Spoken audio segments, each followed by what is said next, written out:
As everyone knows, or should I say think they know, is that Goku has a nose. It has been one of the many unanswered questions from the hit anime Dragon Ball. Something that not many people know about his nose is that there is a secret behind it. A very dark and unknown secret. A very secret secret. Today I'm here to tell you all about it, and all about the mystery behind Dragon Ball's biggest nose. It all started in episode 1 of the original Dragon Ball, where Goku is seen for the first time in all our lives. A stupendous moment that brings nostalgia to all who view it.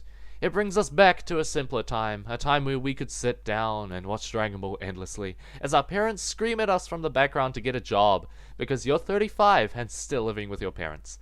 But I'm not here to talk about your life, I'm here to talk about the life of Son Goku's nose.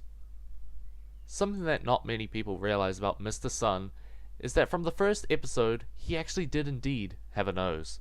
And unlike characters like Krillin, Woman Mounter, who was introduced as a sexual deviant Jesus, he did not in fact have a nose. In fact, I warrant that he was one of the greatest nose havers that ever existed. From the first episode Krillin was on screen to the last episode, he had never been seen to have a nose. However, if you think about it for more than a second, it's more than likely that Krillin had a nose. I believe it's something that not many people caught on to during the original run of Dragon Ball, and I understand why. As in 2 separate instances, Krillin talks about himself having no nose. It has led to him winning some of his closest matches. You may be wondering why I'm talking about Krillin's lack of nose, when I'm supposed to be talking about Goku's nose. Well, my dear viewer, get ready for your socks to drop. I have figured out that Goku, our loving, naive protagonist, stole Krillin's nose. Where's my proof? Well, in the mediocre film Dragon Ball Super Broly, Goku is seen for a portion of the movie as a baby. Before he arrived at Earth and met Krillin, during this time on planet Vegeta, he is very clearly and obviously seen without a nose. No one mentions his nose, and only talk about his hair.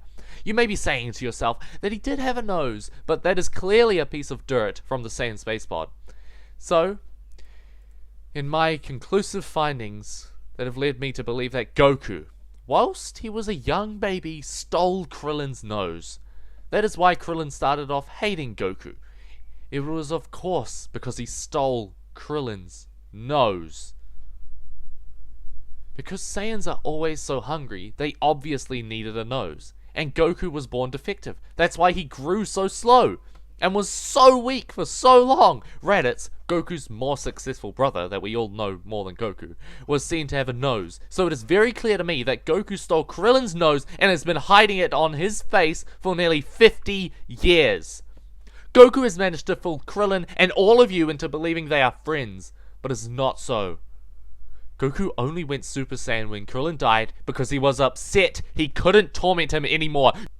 Goku is the most evil anime character to ever be created. Wake up, sheeple!